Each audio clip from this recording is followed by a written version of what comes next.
This morning we're starting off harvesting vegetables for our first day at the Scranton Farmers Market. First up is going to be kohlrabi.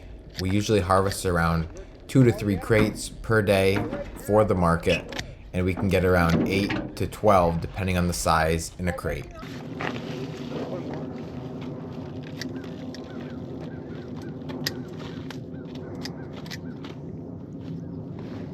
Oh, collard greens. Next is collard greens. We don't sell a lot of collard greens at Scranton, but we do sell a lot at the Wilkes-Barre Farmers Market. But we always like to take a couple just in case there is the select few customers that come. That way, they're going to leave happy.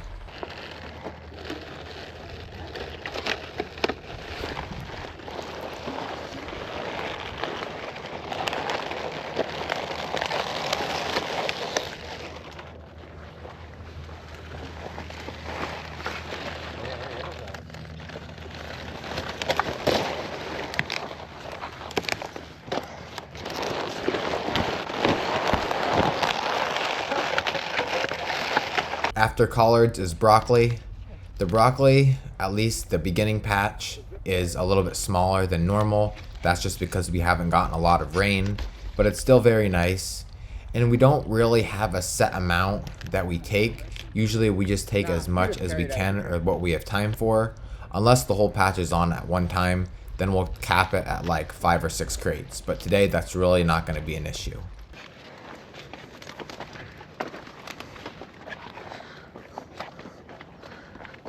There's a ton of pickles, and we only got one box. I don't think there's any time for that. And they're all getting a little big. Second to last is going to be the pickle and cucumbers. We usually don't pick these before market. We usually pick these the day before and just store them in our cooler. But we didn't have any picked. They weren't really ready until this morning. So we decided to just grab a couple baskets as fast as we could.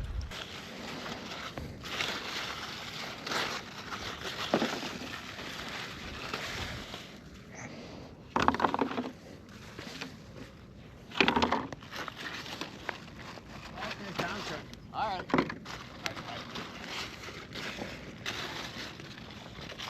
Yeah, half hour or so. It'll be probably 40 minutes. Yeah, 40 minutes. All right.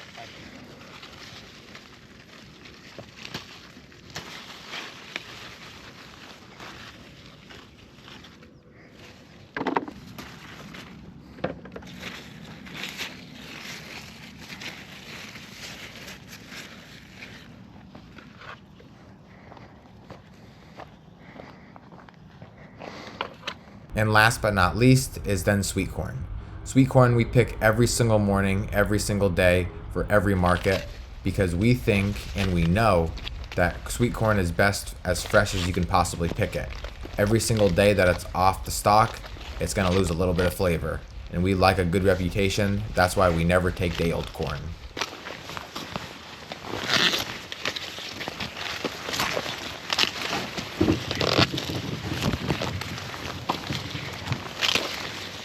Look at that, something made it right off the stalk. Wow, yeah. That ain't tasty. Something ate a whole entire cob, right, and it's still on the stalk. And here's two. Look at that. No, she won't eat the whole cob. I mean, all the way around, the whole entire thing's gone. It's something small, like, because they're getting a low to the ground. That's what it seems like, but all the way out here. And now I wanted to say thank you to AG1 for sponsoring this video. Because we start every single day early and we don't usually end till late in the day, and a lot of times we're skipping meals and not getting the vitamins and minerals that we should be getting, I start every day out with AG1. AG1 is a delicious supplement that has tons of minerals and nutrients to get through every single day. Because like I said, we're always on the go and we don't have a lot of time, this is super easy to prepare. All I do is take 12 grams of powder, the AG1 powder, put it with 8 to 12 ounces of water, shake it up, and I'm ready to go. And surprisingly, it tastes great too. It has naturally extracted essences from pineapple core and vanilla beans. What's crazy is that 82% of participants in a research study showed that they felt less stressed after taking AG1, and 91% of participants felt like they didn't need as much coffee. Now, I know you guys might have seen supplements like this in other ways, forms, you know, other companies, but the reason I got hooked on this was because of my sister. It wasn't just out of the blue. She came up from Tennessee one day. She was actually drinking this. She brought it into the house, put it on our counter. And obviously I was curious because it's got, you know, that dark green color. She said it's very healthy. She explained it to me, how it's good, how it's gonna give you the minerals, nutrients to get through every single day. It makes her feel better. And so I thought, well, I'll give it a shot. And here I am now drinking it every single morning. So if you guys are interested in a supplement like this, check out the QR code right here or click on the link down below and get a special offer through Broyans Farm. Sammy, what are you doing? Starting off my day with AG1. We're packed and loaded for our first day at the Scranton Farmers Market. That pallet there is a bunch of pickles and just odds and ends. This is the first sweet corn we just picked for the season. Here is broccoli, kohlrabi, and collard greens. And then here is all tomatoes that Mom just got out of the high tunnel, along with 3 baskets of pickles that we just got done. And I don't know if I mentioned we did have some broccoli. So that is it. Obviously it's not extremely full, but that's all we have, and it's a decent load to take. The last thing we wanted to get before heading off is some garlic. If you haven't seen, this is just a fraction of what we got pulled out of the ground. It's starting to dry really nice. You can see how the tops have went from green now to a mostly yellow. There's still a little bit of green in there, but that's why we got to keep fans on it to keep air flowing so it dries properly instead of molds.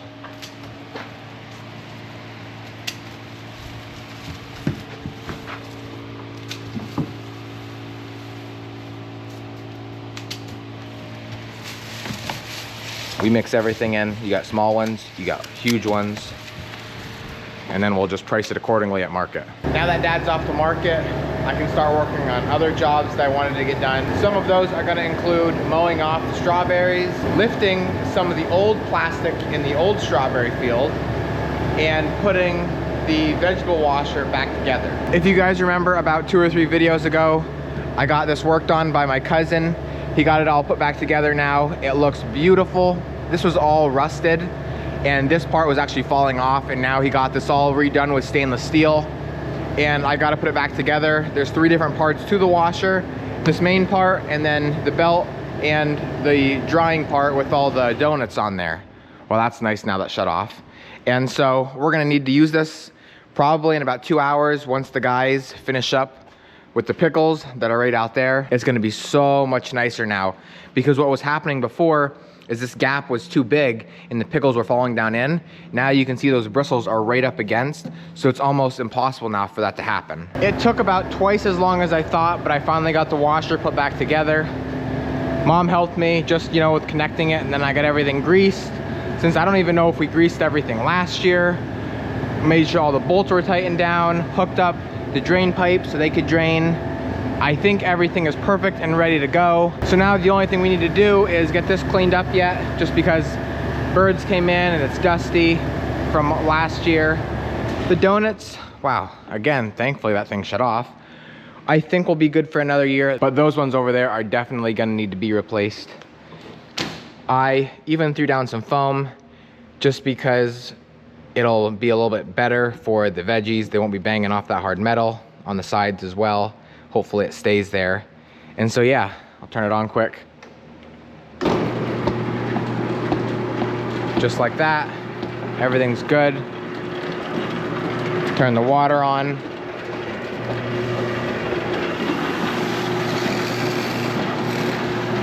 Could turn the other washer off actually. And so yeah, that's it. Now we can go to town washing pickles, which will be the first thing we're washing for the year. Now I can finally move on to my next job, which was supposed to actually be the main job for today, and that is mowing off the strawberry plants. I've been out here now for about an hour and a half. I got 2, 4, and about a quarter rows done. You can see a clear difference between this half and that half of the field. The weeds aren't real bad, actually. It's just spotty ones here and there that got really big, making it look worse. And so what I'm doing is obviously mowing the strawberries off. I'm getting as low as I can without hitting the plastic. Like, I would rather leave them a little bit high than risk hitting the plastic, because you can set the mower at a certain height, but you're always hitting rocks going up and down, bouncing. Sometimes, like right here, the plastic has a weed underneath it, so it's pushed up a little higher, and I don't want to hit that. So I'd rather play it safe, keep it up a little bit high, and just move right along and not have any issues. This is the mower that I'm using, works really well. There's actually a wheel that goes in the back, but because we didn't want it running on our plastic, we took it off.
I'm just about done. I have one row left, and then the drive roads, which is basically nothing.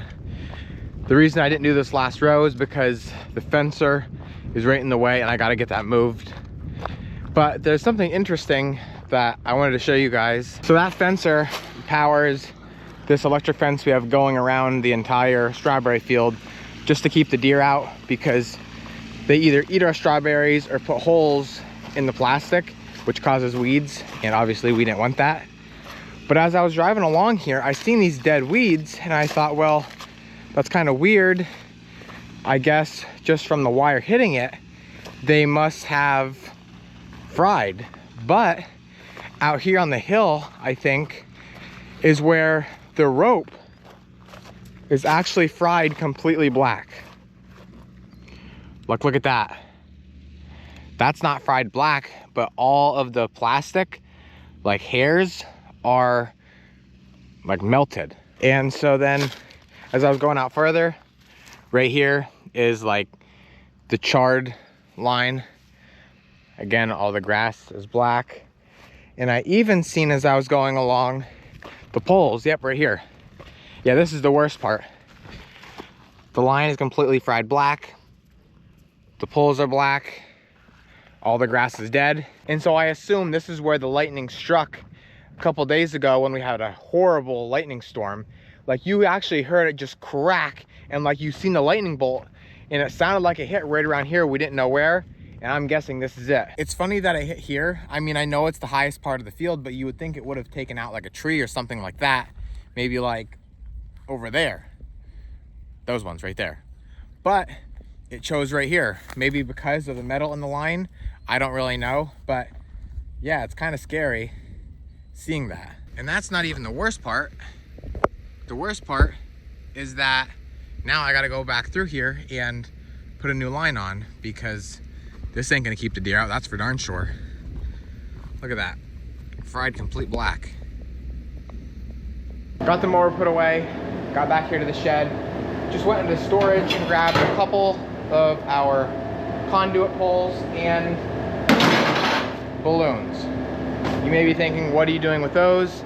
Well, we are having extreme problems with crows. We kind of have this problem every year, except this year they seem to be doing it a lot earlier than they normally do. Usually I think the crows just go for the watermelon because they're sweet and it's food for them. But right now the watermelons are only like this big, and I think with the lack of rain that we've been having, they just want moisture, they want to drink. And so, like I said, they're going after them before they're even close to ready. So we got to put a stop to that, and that's what these balloons are going to do. With them being huge, blowing around in the wind, and having little reflective stickers on them, like you see right here, they hate that. It makes them feel like uneasy, and they aren't going to sit on the ground for very long if they land at all. And so I'm gonna go put like 3 or 4 of these in the field, like sporadic throughout, and hopefully that's gonna keep them out for a while. Blowing these things up with your mouth would just be absolutely crazy. It goes way faster with this.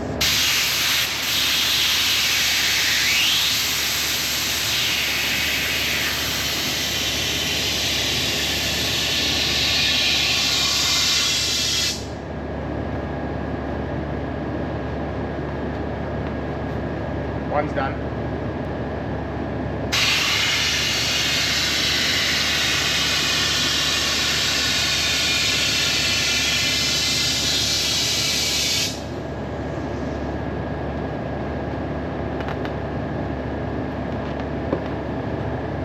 Two. So this is just the beginning of the patch. I have no clue what it looks like out in there, but there's one, there's another one, there's another one, and this is all within like a 3-foot area.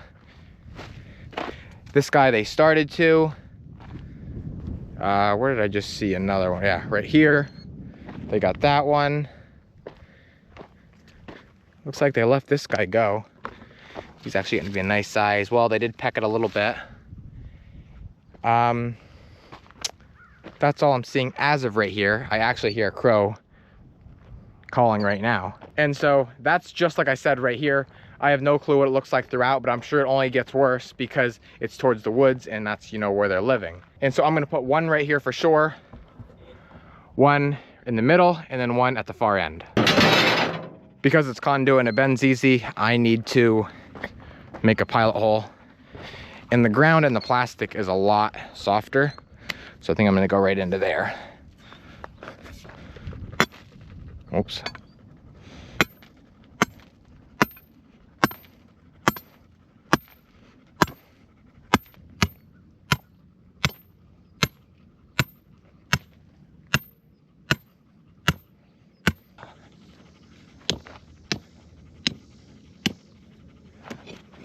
Okay.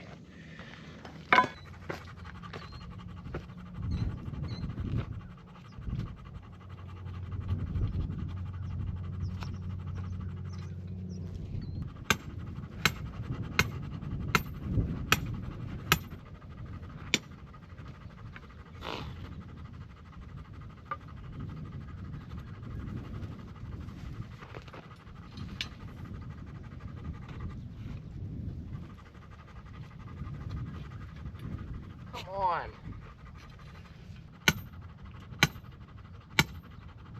All right, well, never mind. I guess I'm not getting it in the ground. Every single time I pull my rod back out to drop my conduit in, it fills right back in with dirt. It's so dry. There's literally no moisture in the soil. So it's supposed to rain here within like the next day or so.